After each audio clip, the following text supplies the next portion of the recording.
Halo Sobat Media, apa kabar? Semoga sehat selalu.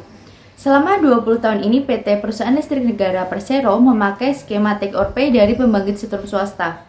Jadi PT PLN membeli listrik dari pengembang listrik swasta atau Independent Power Producer atau IPP.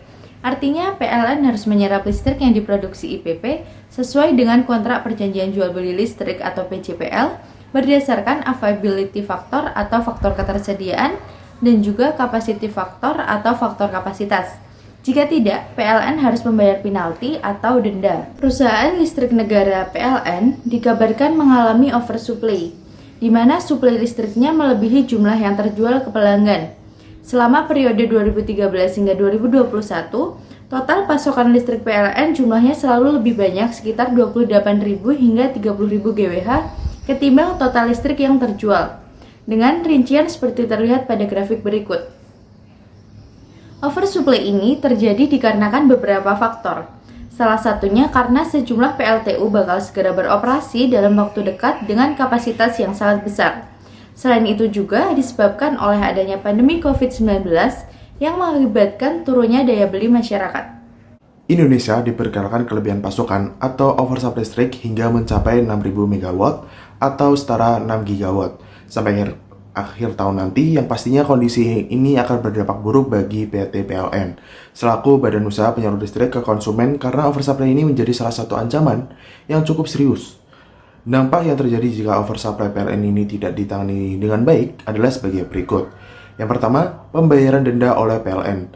Sistem take or pay mengharuskan PLN mengambil listrik sesuai kontrak. Jika tidak, maka akan dikenakan denda. Yang kedua, penalti kepada pemasok listrik swasta atau Independent Power Producer. Yang ketiga, tanggungan beban PLN kerugiannya mencapai 122 triliun pada tahun 2021. Yang keempat, terganggunya stabilitas keuangan negara. Perlu diingat nih, bahwa pemerintah masih memberikan subsidi dan kompensasi listrik kepada PLN. Yang terakhir, resiko kontingensi terhadap APBN, terutama bagi keuangan PLN dan negara. Masih bersama kami, dengan adanya oversupply PLN memunculkan beberapa isu yang terjadi di tengah masyarakat terkait inovasi baru, kompor listrik, dan transportasi listrik. Yang pertama, isu penggantian kompor listrik kepada warga yang lagi gencar-gencarnya menjadi upaya pemerintah mengalirkan oversupply daya PLN, serta mengurangi penggunaan gas sebagai energi tak terbarukan. Lantas, apa pendapat masyarakat terkait demikian? Seperti berikut ini video survei kami di lapangan. Selamat siang Bapak, boleh minta waktunya sebentar Pak untuk wawancara terkait isu-isu ini penggantian kompor listrik, kompor gas menjadi kompor listrik. Nah, menurut Bapak gimana nih Pak kalau misalnya pemerintah benar-benar mau ini ngupayain untuk kompor gas jadi kompor listrik dan bakal disubsidi? Ya, terima kasih. Yang pasti hampir semua kehidupan kita di sini, baik itu BBM, Pertalite, Pertamax maupun gas itu kan memang masih subsidi ya. Itu sepengetahuan saya. Tapi kalau memang mau diganti ya, kita menurut siapa sih sebetulnya? Kita hidup di dalam pemerintahan ini. Hanya memang perlu sosialisasi. Ya, contoh yang sosialisasinya kurang itu kayak harga gas. Harga gas kan tiba-tiba luar biasa mahalnya. Ya, kita mau ngomong sama siapa? Mestinya kan dikomunikasikan ya, disosialisasikan. Bisa saja mungkin perwakilan rakyat itu lewat mahasiswa, ya mahasiswi. Demo boleh, tapi jangan sampai yang mengganggu lah. Jadi memang perlu ada didiskusikan lagi lah kenaikan itu supaya masyarakat juga tidak bingung seperti itu ya. Mungkin kalau mau ngambil contoh, begitu sulitnya nanti tukang somai, tukang bakso dan tukang cilok dan sebagainya, mereka naik sepeda membawa gas. Nah, kedepannya mau seperti apa? Ini perlu sosialisasi. Jangan sampai satu kebijakan akan menelantarkan begitu banyak orang. Jadi menurut saya silahkan mau diganti ya, tapi Iya, Pak. perlu dikomunikasikan, perlu disosialisasikan program-program yang akan datang. Baik, kalau misal dari sisi penghasilan nih Pak, untuk penggantian kompor listrik itu bakal gimana Pak? Berhemat atau malah jauh sebaliknya membengkak gitu Pak untuk biaya pengeluarannya? Ya, mestinya itu tadi komunikasi tadi. Misalnya rakyat ini diwakili oleh mahasiswa, ya kan? Gimana sih hitung-hitungannya gitu?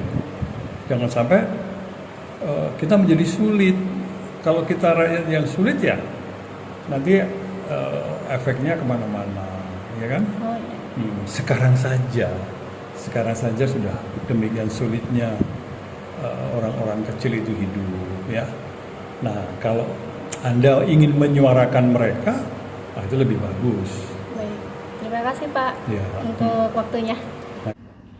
Dan selanjutnya, dengan adanya anjuran pemerintah untuk meningkatkan penggunaan kendaraan listrik, hal ini akan membantu mengenai oversupply daya yang dialami PLN, sehingga kondisi keuangan PLN jauh lebih baik dibanding keadaan semula, serta menghindari monopoli supplier dari pihak swasta.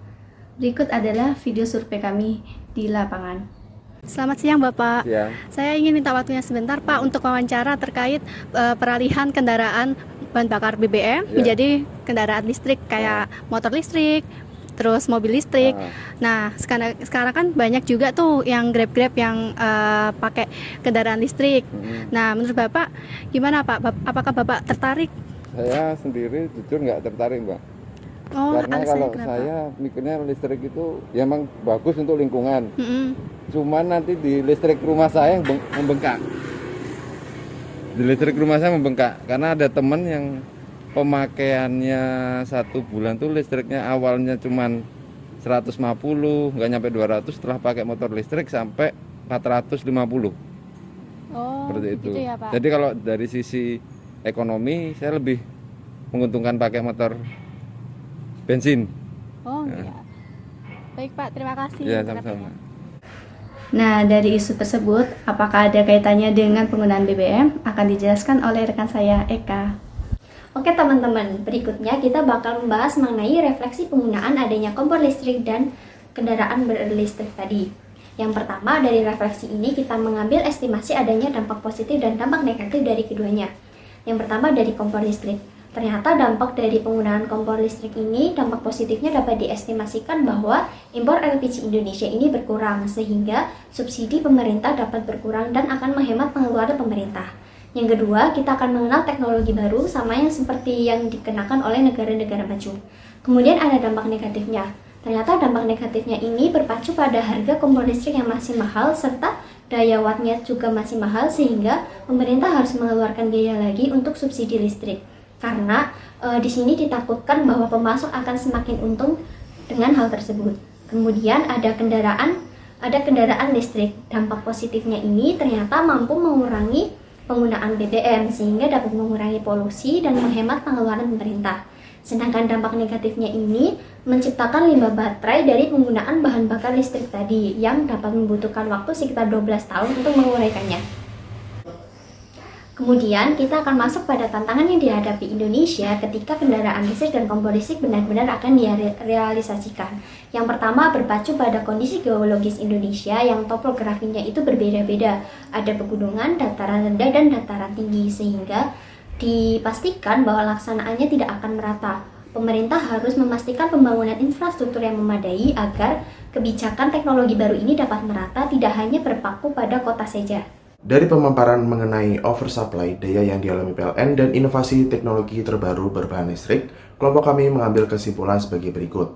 Pada dasarnya, oversupply yang dialami PLN harus dientaskan dengan bijak agar tidak merugikan kinerja keuangan PLN secara umum serta tidak merugikan negara sebagai wadah utama perusahaan listrik ini. Dengan adanya inovasi kompor listrik dan kendaraan listrik, menurut kami cukup efektif bila diterapkan di Indonesia. Akan tetapi, pemerintah harus melakukan pembenahan baik dari segi infrastruktur maupun mentaliti masyarakat agar terjadi satu paham. Poin berikutnya bahwa setiap kebijakan yang diambil oleh pemerintah, baik itu terkait inovasi ataupun pengenaan pembaruan lainnya, tentu jangan membawa efek domino, membawa efek negatif, melainkan mengedepankan sisi positif yang diperoleh masyarakat dari perubahan tersebut. Kami setuju mengenai peningkatan penggunaan kendaraan listrik sesuai dengan kapasitasnya. Sedangkan pada pergantian kompor gas secara massal menjadi listrik, kita tahu bahwa wacana ini sudah dihapus mengingat dampak yang akan ditimbulkan kurang efektif secara keseluruhan.